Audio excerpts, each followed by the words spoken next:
Assalamualaikum warahmatullahi wabarakatuh. Bismillahirrahmanirrahim. Alhamdulillahilladzi hadana lil Islam wa akramana bil iman wa faddalana bil Qur'an. Allahumma salli wa sallim wa barik ala nabiyyina Muhammadin sallallahu alaihi wasallam wa ala alihi wa ashabihil kiram amma ba'd. Sahabat asa yang berbahagia, salihin salihat yang dimuliakan Allah, rahimani wa rahimakumullah. Kaum muslimin dan muslimat, berjumpa kembali dalam serial Pustaka Asa di Quranic Study Series. Insya Allah pada kesempatan kali ini di serial yang ke-47 kita akan membahas tentang menelaah ayat-ayat yang diturunkan pertama dan juga yang diturunkan terakhir.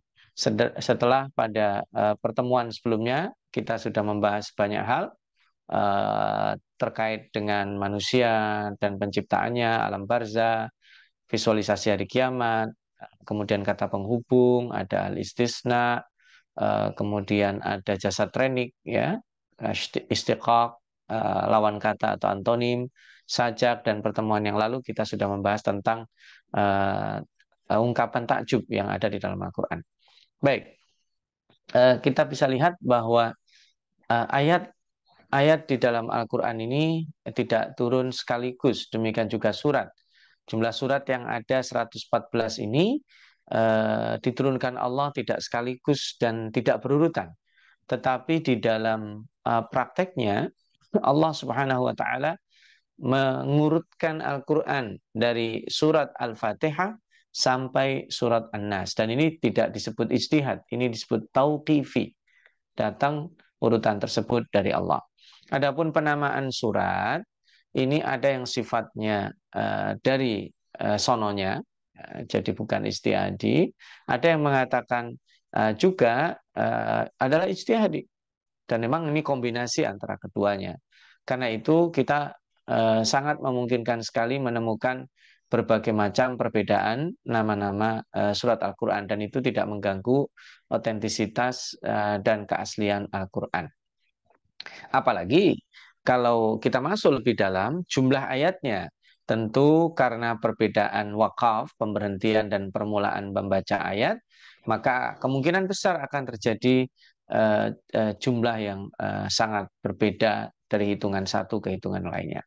Nah, urutan-urutan inilah yang kita akan pelajari pagi hari ini terkait dengan bukan urutan mushafnya, tetapi urutan turunnya dari yang pertama turun sampai yang terakhir diturunkan.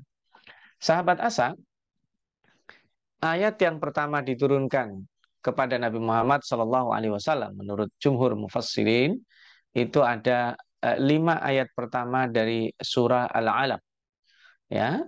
Dan surat yang pertama turun secara lengkap. Nah, kalau Al-Alaq ini kan turun cuma 5, ya, sahabat Asa. Yang turun secara lengkap itu adalah surat Al-Fatihah. Dalam riwayat lain ada yang mengatakan Al-Mudaththir, gitu ya. Jadi tergantung riwayat itu, ketika ada perbedaan tersebut, kita bisa melihat dari sisi bahwa surat Al-Fatihah ini menjadi surat yang pertama diturunkan dalam riwayat yang cukup kuat. Ada pendapat lain yang mengatakan Al-Mudaththir, tetapi yang lebih kuat adalah Al-Fatihah. Sedangkan ayat yang terakhir diturunkan oleh Allah Subhanahu wa taala kepada Nabi Muhammad SAW, ini ayat, ya. Itu adalah surat Al-Baqarah ayat 281. Ini satu ayat, dan ini pilihan kebanyakan para ulama, sekalipun memang ada pendapat lain yang mengatakan bahwa yang diturunkan adalah ayat ketiga dari surat Al-Maidah. Al-yauma akmaltu lakum dinakum, dan seterusnya. Tetapi pendapat yang ini adalah pendapat yang marjuh. Nah, kurang di apa namanya, bukan dipakai, ya, kurang di dalilnya kalah kuat dengan dalil surat Al-Baqarah 281. Nah, sedangkan surat yang turun secara lengkap terakhir kali, nah kalau ini ayat tadi, ya, sedangkan surat yang turun secara lengkap terakhir kali adalah surat An-Nasr atau Idza Jaa Nasrullahi wal Fath. Jadi kita terbayang, ya, ayat-ayat yang turun, oh ayat, Nah, gitu ya. Pertama kali 5 ayat itu. Dan itu terkenal sekali surat Al-Alaq, Iqra itu ya. Kalau surat Al-Fatihah.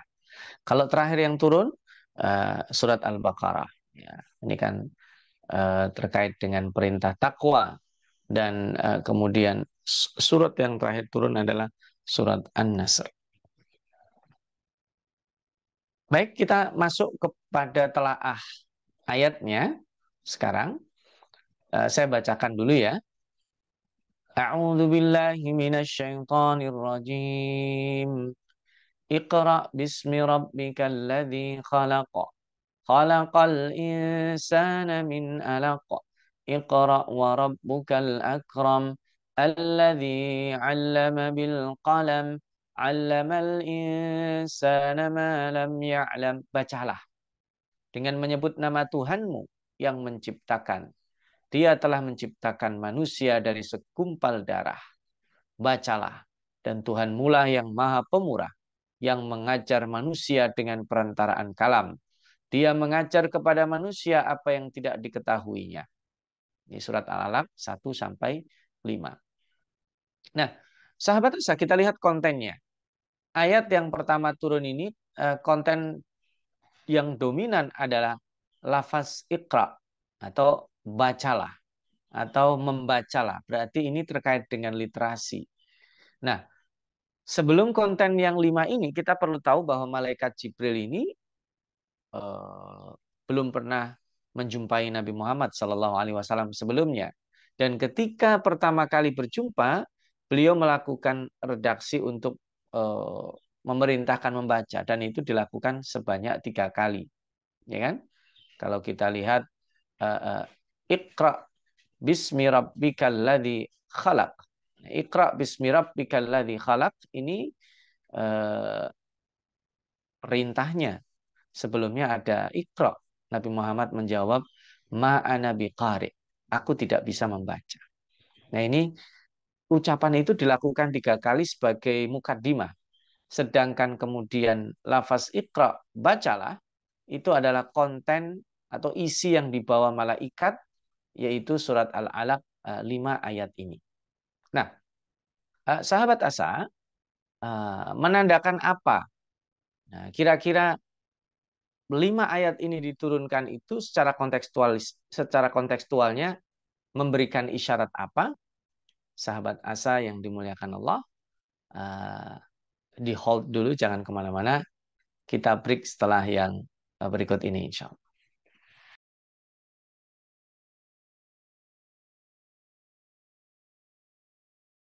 Menuntut ilmu adalah sebuah jalan yang akan mengantarkan manusia pada kemuliaan.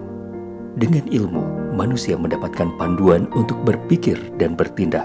Untuk itu, Asa TV Indonesia menghadirkan Pustaka Asa, sebuah ruang pembelajaran sistematis bersama para pakar di bidangnya. Quranic Study Series, Quranic Life, Prophet Manner, dan berbagai bidang keilmuan yang dibahas dengan cara menyenangkan. Pustaka Asa hadir setiap Sabtu jam 19.30 waktu Indonesia Barat, hanya di Asa TV Indonesia. Baik sahabat Asa, kita kembali mencoba menelaah ayat-ayat yang tadi diturunkan pertama kali kepada Nabi Muhammad SAW. Yang pertama adalah tentang terkait dengan doktrin membaca. Bacalah. Wah, itu kan kata perintah, bukan membaca adalah, gitu ya. Motivasinya itu motivasi yang berbentuk kata pernyataan, tapi ini tidak. Ini dengan menggunakan kata perintah, bacalah. Frasanya diulang sebanyak 5 kali. Ini intinya adalah 3 kali perintah pembukaan, mohon maaf, dan 2 kali berisi konten. Dan ini mengindikasikan pentingnya membangun reading habit. Jadi reading habit yang berkesinambungan akan melahirkan kualitas learning habit yang mapan dan menjadi bekal pelaku peradaban. Maka kita bisa lihat ya, doktrin pertama bacalah itu di dalam isinya setelah tadi perintah Iqra, Nabi Muhammad menjawab, ma ana biqari, saya nggak bisa baca. Ma ana biqari, saya baca apa? Bagaimana saya membaca? Itu 3 kali diucapkan itu penegasan bahwa Nabi Muhammad SAW perlu pembimbingan. Maka ketika Jibril mengatakan Iqra bismi rabbikal ladzi khalaq, oh yang namanya membaca itu mengikuti. Yang namanya baca itu adalah imla, yang membacanya yang disebut membaca itu adalah meniru. Nah, yang pertama kali. Maka ketika disebut Iqra bismi rabbikal ladzi khalaq, di sini ada kontennya. Bacalah atas nama Tuhanmu, dengan nama Tuhanmu yang mencipta. Subhanallah. Berarti kan mengaitkan aktivitas membaca kita dengan sunnah penciptaan Allah yang mengantarkan kita kepada siapa sang pencipta. Yang membuat kita bisa membaca, dialah sang pencipta. Di ayat lain di surat Ar-Rahman, Ar-Rahman 'allamal Qur'an, khalaqal insana 'allamahul bayan. Itu menandakan adanya dinamika dalam perkembangan kualitas dan kemampuan manusia. Dia memiliki kompetensi membaca, memahami, dan sebelum berwujud manusia, Allah Subhanahu wa taala telah menyiapkannya menjadi manusia yang diberikan amanah. Dan ketika dihubungkan dengan proses berikutnya, Iqra wa rabbukal akram, maka Allah yang menyebut dirinya sebagai zat yang al-akram. Padahal dalam al-asma al-husna itu disebut ada karim. Ya, nama Allah itu karim. Tapi di sini kenapa Allah lebih memilih al-akram? Menandakan bentuk superlatif yang tidak lazim. Ya, itu kan kalau karim, rahim, itu bentuk superlatif yang langsung menjadi subjek. Tetapi al-akram menandakan ada lebih gitu. Dan menandakan membaca itu tidak bisa sekali. Menandakan kita baca sekali, kadang kita tidak paham, ayo baca lagi. Allah akan memberi kefahaman, kita baca lagi. Nggak paham lagi, baca lagi. Maka kemudian saya sangat memahami ketika dulu guru-guru Al-Fakir itu memesankan, ketika kamu baca sekali tidak paham, baca lagi. Karena Allah yang maha mengajarkan, 'allamal insana ma lam ya'lam. Berarti manusia diajarkan Allah dari tidak tahu apa-apa menjadi tahu. Diajarkan Allah melalui pena juga. 'Allama bil qalam, menandakan proses pembelajaran itu menjadi sesuatu yang wajib dan lazim. Nah, ini yang kadang manusia ingin ambil shortcut-nya. Ya, kalau perlu, kalau ada tablet atau pil yang kalau diminum langsung membuat orang bisa tahu, nah, itu dia pasti melakukan. Tapi pada faktanya tidak begitu. Proses mendapatkan ilmu itu harus dilakukan melalui membaca, dan membaca tidak cukup sekali karena ini perintahnya adalah berkali-kali. Nah, kita bisa lihat bagaimana kemampuan baca kita. Kita bisa lihat kalau kita per menitnya punya kata-kata yang bisa kita hasilkan, itu ada 0 sampai 150, berarti daya baca kita kurang. Berarti kita harus tingkatkan. Rata-rata orang itu memiliki kemampuan baca 300-an kata per menit ya. Itu WPM, word per menitnya. Yang bagus itu idealnya antara 300 sampai 500 kata per menit. Yang excellent itu yang 500 sampai 750 kata. Itu speed reading ya. Dan disebut unbelievable kalau ada orang bisa membaca di atas 750 kata per menitnya. Tapi itu hanya hitung-hitungan. Jadi sebenarnya ini terkait dengan konten. Sedangkan kalau terkait dengan konten, kita banyak. Konten kita itu bukan di kata-katanya, tapi yang kita baca itu menghubungkan kita kepada Iqra bismi rabbikal ladzi khalaqnya tadi, dengan yang kedua adalah al-akram. Bahwa Allah lah yang memberi kefahaman. Setelah kita membaca, nggak paham sekali, baca lagi. Makanya itu diulang sampai 5 kali ya. Nah, sahabat Asa, coba kita kembali ke flashback ke masa lalu kita. Bagaimana Baitul Hikmah didirikan. Ini perpustakaan yang didirikan oleh Harun ar-Rasyid, yang kemudian diteruskan oleh putranya Al-Ma'mun. Ini awalnya, jadi kalau kita melihat ya, jadi awal segala sesuatu itu kan dari membaca. Lalu kemudian Harun ar-Rasyid menginginkan udah diterjemahkan saja. Jadi awalnya hanya penerjemahan-penerjemahan. Lalu kemudian menjadi tempat ngumpul para penerjemah, berdiskusi mereka. sehingga menjadi Baitul Hikmah itu bukan sekedar tempat penerjemah, buku-buku yang ditaruh di situ menjadi pusat riset. Jadi luar biasa. Berkembang menjadi pusat penelitian, dialog pemikiran, bahkan di zaman putra beliau, Harun ar-Rasyid putranya itu, Al-Ma'mun, mendirikan observatorium. Subhanallah. Maka Baitul Hikmah menjadi pusat studi humaniora dan ilmu pengetahuan yang maju di zamannya. Maka kita menyaksikan sejarah kelam ya, pada saat Hulagu Khan menginvasi kota Baghdad di tahun 1258 Masehi, zaman keemasan Abbasiyah berakhir. Saat itu para sejarawan menulis lebih dari 400.000 judul buku yang luar biasa banyaknya, tetapi kemudian abu berwarna hitam itulah yang kemudian memenuhi sungai-sungai yang ada di Irak, dan itu menjadi sejarah kelam.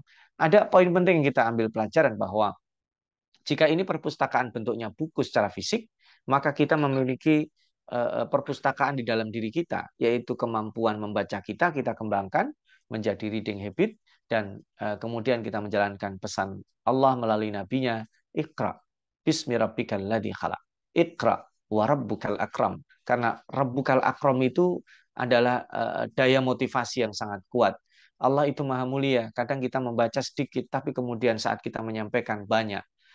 Saat kita membaca tidak faham, ketika kita mengajarkan Allah memberikan daya faham yang luar biasa. Saat kita membaca bertemu dengan orang para muhaddisin itu luar biasa. Ada yang berjalan bahkan ratusan ribuan kilometer, ada yang menunggu gurunya sampai berhari-hari ketemu, tapi luar biasa ketika mendapatkannya menjadi sesuatu yang sangat bermakna. Itulah yang dialami oleh para ulama dan salaf kita. Ini pembelajaran pertama, ayat yang pertama kali diturunkan oleh Allah kepada Nabi Muhammad SAW. Bagaimana ayat yang terakhir kali? Sahabat Asa, jangan kemana-mana. Kita break sejenak, nikmati kopi hangatnya sambil rintik-rintik hujan yang menyertai Anda. Kita hold sebentar setelah jeda yang berikut ini.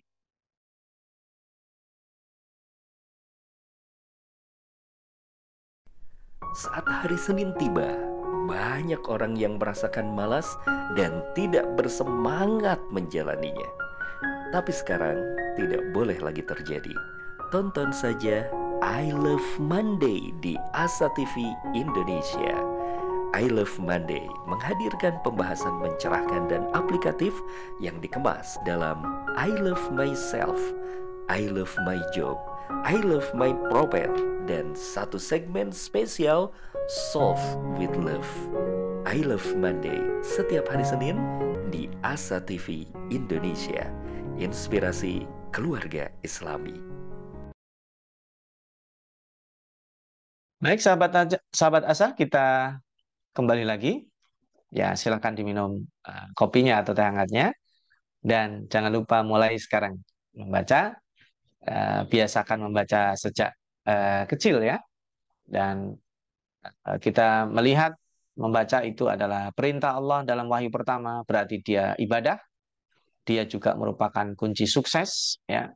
Refleksi ibadah kepada Allah ini mengingatkan kita pada proses pembelajaran yang dilakukan Allah kepada ayahanda kita Nabi Adam alaihissalam, dan orang yang membaca, yang dibaca itulah merepresentasikan kepribadian dan sifat personal kita.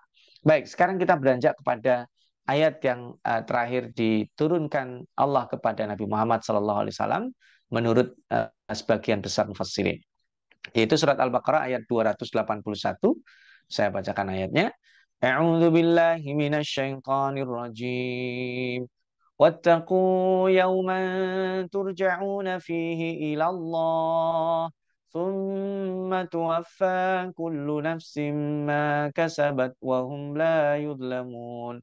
Dan peliharalah dirimu, bertakwalah dirimu, takutlah dirimu dari azab yang terjadi pada waktu itu, ketika kamu semua dikembalikan kepada Allah. Kemudian masing-masing diri diberi balasan yang sempurna terhadap apa yang telah dikerjakannya. Sedang mereka sedikit pun tidak dirugikan, tidak teraniaya. Surat Al-Baqarah ayat 281. Subhanallah. Ini adalah ayat yang terakhir, konteksnya sangat tepat sih. Karena tidak berbicara tentang hukum, sudah selesai. Tidak berbicara tentang anjuran, tapi berbicara tentang peringatan bahwa sudah saatnya memikirkan kembali. Jadi perintah bertakwa berlaku untuk semua manusia. Karena itu bentuknya plural. Wattaqu yauman. Ya, takutlah kepada suatu hari. Turja'una yang kalian kembali fihi kepada hari itu ilallah kepada Allah Subhanahu wa taala. Semua orang akan diberikan balasan. Semua orang akan diberikan konsekuensi dari apa yang telah dilakukan ketika di dunia.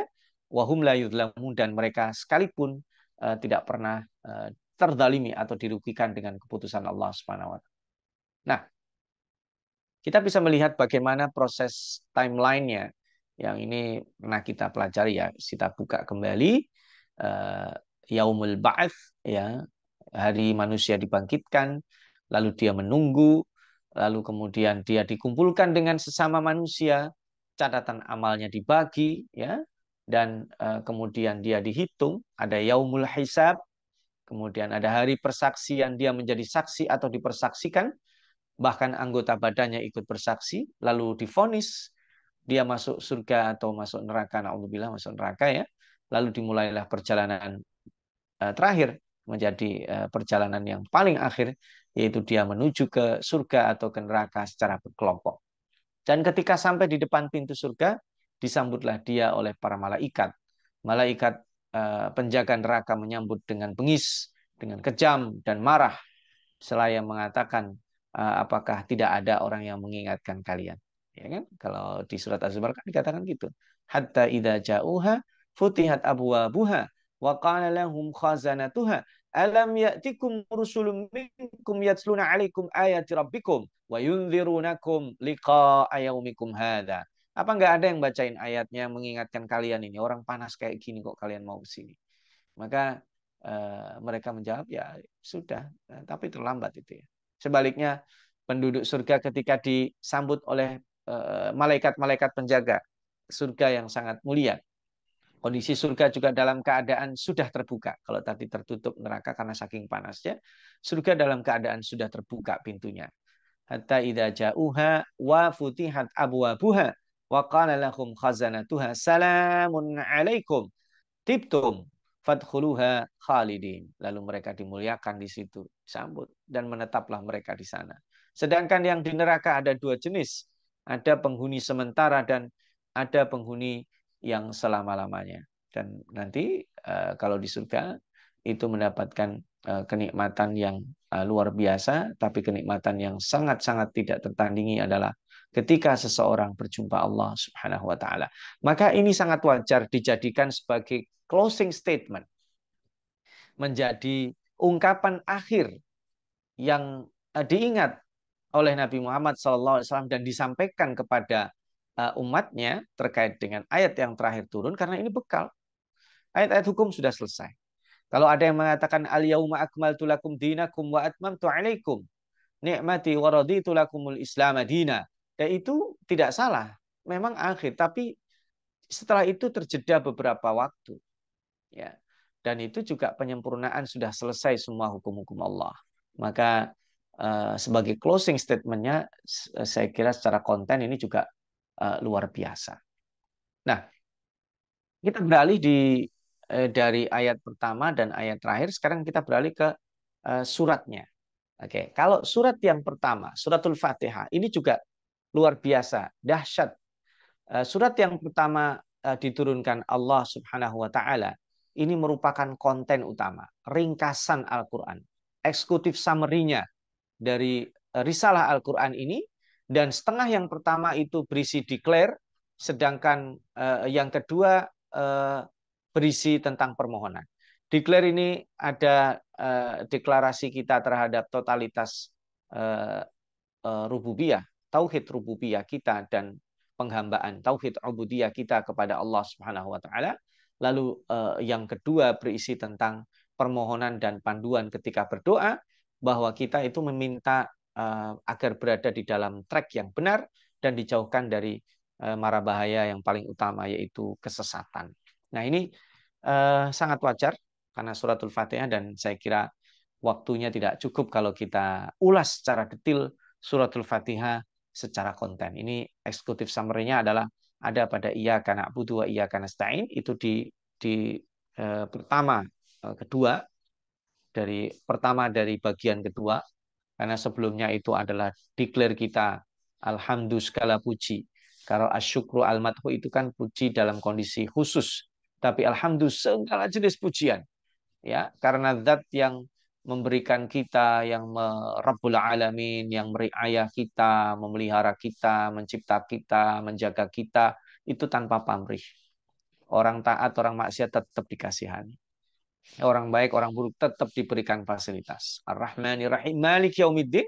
Nah, Malik Yaumiddin itu lompatan tadi itu terhadap pentingnya menjaga kualitas future proofing kita, pengetahuan dan kemampuan kita mempertahankan adanya masa yang semua orang akan ke sana, yaitu terkait dengan hari kiamat.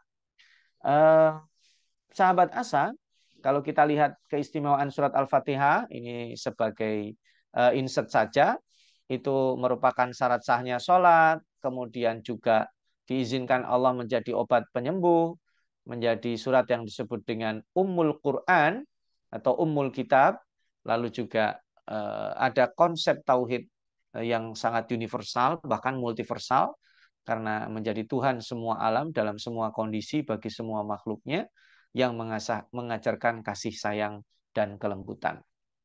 Nah, kita berada di penghujung bahasan kita, yaitu terkait dengan surat yang terakhir diturunkan Allah, yaitu surat An-Nasr. Bunyinya, A'udzubillahi minasyaitonirrajim. Bismillahirrahmanirrahim. Idza jaa nasrullahi wal fath. وَرَأَيْتَ النَّاسَ يَدْخُلُونَ فِي دِينِ اللَّهِ أَفْوَاجًا فَسَبِّحْ بِحَمْدِ رَبِّكَ وَاسْتَغْفِرْهُ إِنَّهُ كَانَ تَوَّابًا. Apabila telah datang pertolongan Allah dan kemenangan, dan kamu lihat manusia masuk kepada agama Allah dengan berbondong-bondong, maka bertasbihlah dengan memuji Tuhanmu. Mohonlah ampun kepadanya. Sesungguhnya Dia adalah Zat yang maha menerima taubat. Sahabat Asa, menjadi surat yang terakhir ini surat ya utuh ya, karena setelah itu ada ayat yang tadi ya. Ini surat yang luar biasa.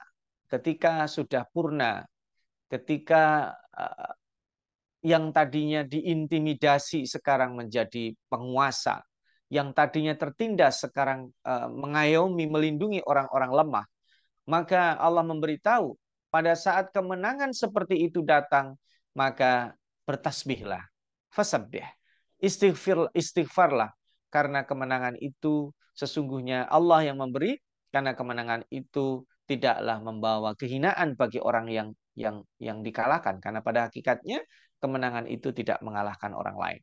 Maka saat Fatu Makkah pun digambarkan, Rasulullah Shallallahu Alaihi Wasallam bahkan sebelum surat ini turun pun pada Fathu Makkah, Rasulullah ketika memasuki Mekah beliau merunduk di atas punggung unta, dan bahkan sampai digambarkan seperti punuk unta, dan bibirnya selalu basah mendengungkan tasbih. Ini menandakan saat kita berproses dalam perjuangan, lakukan sesuatu yang nature dan sesuai dengan panduan Allah, kita ikuti ya.